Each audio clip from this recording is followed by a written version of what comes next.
Okay, everyone. So let's start the remaining part here. So far, we have discussed about what is the resources, definition of resources. We have seen. Then I have told you about the classification of resources. And then we have seen on the basis of classification, on the basis of ownership, on the basis of status of development, on the basis of origin, and on the basis of exhaustibility. So these many topics we have already seen. Now we'll discuss more about the resources here. So the first very important topic here is resources. The development of resources. है ना? The first one is development of resources. Development of resources. So you all know development of resources is very important because the country's development also depends on the development of resources, है ना? When resources will be developed, then country will also prosper. But sometimes what happens, due to some greedy people, they are not bothering about the resources, they are not taking care of the resources properly, and they are thinking that resources are the free gifts, है ना? And they are over exploiting it. Okay, Gandhi ji once said that there is enough for everybody's need, but there is not enough for anybody's greed. So if you will be greedy person, then the entire world's resources will not be enough for you. Understood? So that is why some people are doing the over exploitation of the resources, which is leading to so many problems. Fine. So if you are over exploiting the resources, if you are over exploiting, if you are over exploiting the resources, then there will be so many problems. There will be so many problems will be there. Like you all are seeing nowadays the problems of global warming. Global warming, you can see global warming, as well as there is the problem of you can see ozone layer depletion. Ozone layer depletion. Ozone layer depletion, as well as there is one more very important problem of environmental pollution. Environmental pollution. Environmental pollution. Fine. So whether it is global warming or ozone layer depletion or environmental pollution, these all three important problems are the global problems, worldwide problems. There is no one single country which is facing. Throughout the world, all the countries are facing the problem of global warming, ozone layer depletion, and environmental pollution, है ना? So if global warming is there, if the entire world temperature is increasing, then it is not good for everyone, because when the temperature is increasing, then ice and glaciers are melting, and when it will melt, the water level of the sea and ocean will increase, and if it will increase now, then the nearby islands or the coastal states will submerge into water, which will be great loss to entire world. And that is why these are the global problems. And similarly, the ozone layer depletion, you all know ozone layer is protecting us from the harmful ultraviolet rays, है ना? And if you all know there is a hole in the ozone layer, and if it will come directly, and if directly it will contact with human skin, then it can cause skin cancer and a number of other problems will be there. Then there is an environmental pollution, you all know, air pollution, water pollution, land pollution, thermal pollution, noise pollution. This all type of pollution is also there, which is reducing our living standard. And these are something which is not limited to the boundary. Like suppose India is there, China is there. So India and China has the political boundary. So this particular pollution are not limited to the boundary, because suppose air pollution is there. So do you think air pollution know what is China, what is India? Air pollution, if China is doing now, so from that air pollution, India will be also affected, Pakistan will also be affected, है ना? So this particular pollution don't know boundaries, है ना? Because you can make boundaries on the land, you can not make boundaries on the sky. Clear?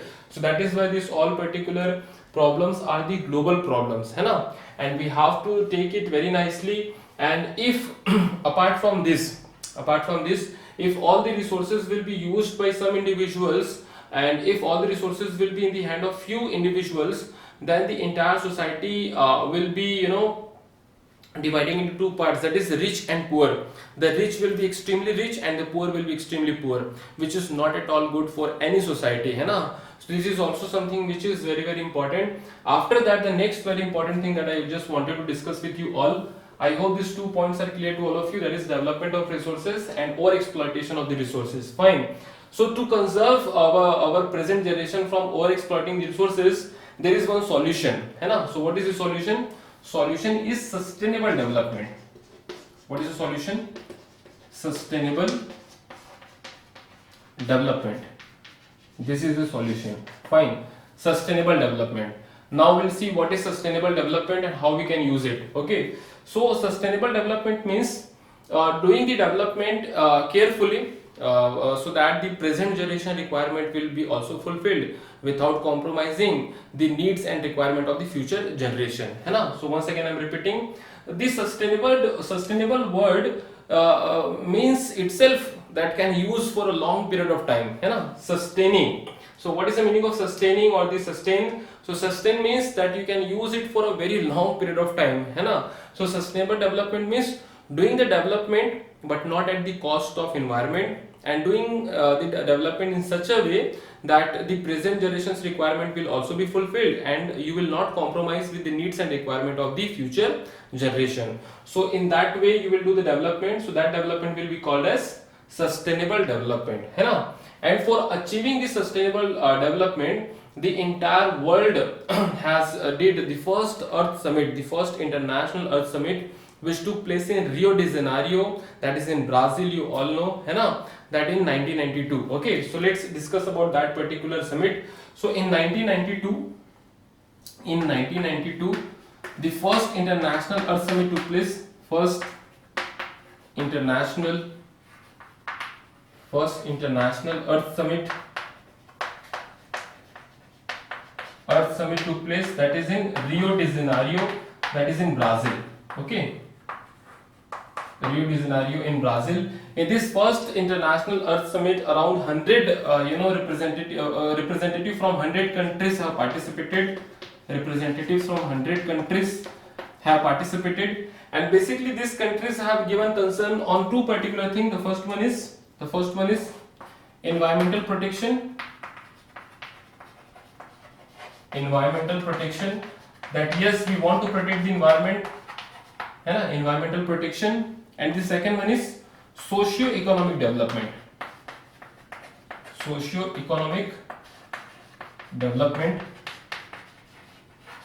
And these leaders have also, socio-economic development means socio derived from the society, that in society nobody will be inferior, nobody will be superior, equality will be there. And economic means nobody will be extremely rich, nobody will be extremely poor.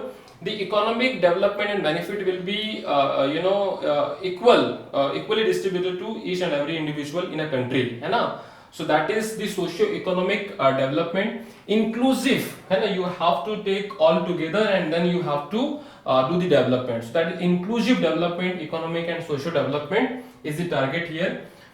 Apart from that, these two things, they have also signed one particular declaration. They have also signed one declaration which is very famous declaration. They have also signed one declaration which is called as Global Climate Change, the Declaration on Global Climatic Change and Biological Diversity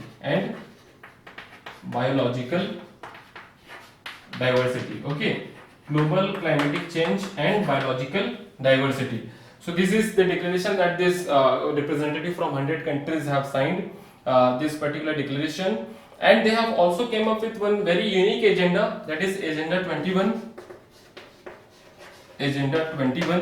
So Agenda 21 is basically for the achieving sustainable development.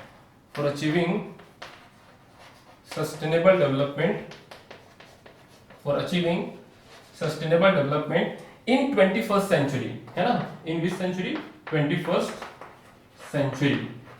Okay, achieving Agenda 21 is achieving sustainable development target. In 21st century, this particular Agenda 21 has been set up, and the best part of this Agenda 21 is it is not centralized. Means 5 to 10 countries will not only take the decision for Agenda 21. It is decentralized. Means every country can decide their local Agenda 21, है ना?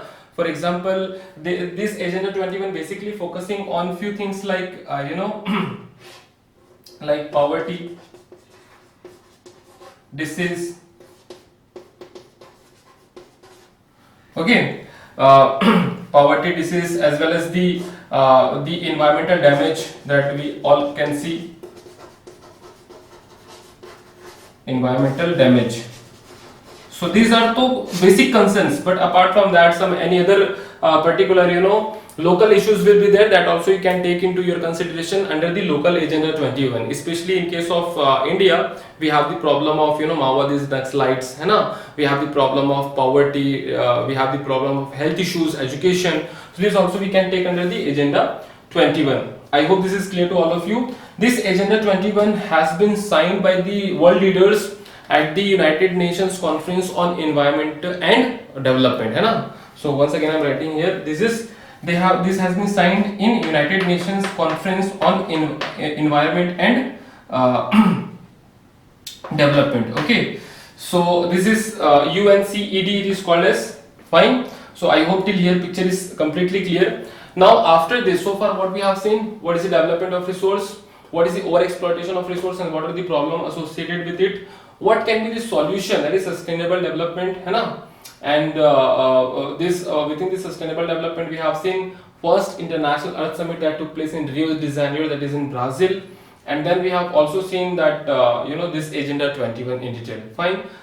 I hope till here picture is clear to all of you. Now we'll do the next very important thing, that is resource planning. So what is resource planning, that we will see. So first of all we will rub the board and then I'll tell you about the resource planning. Okay, thank you.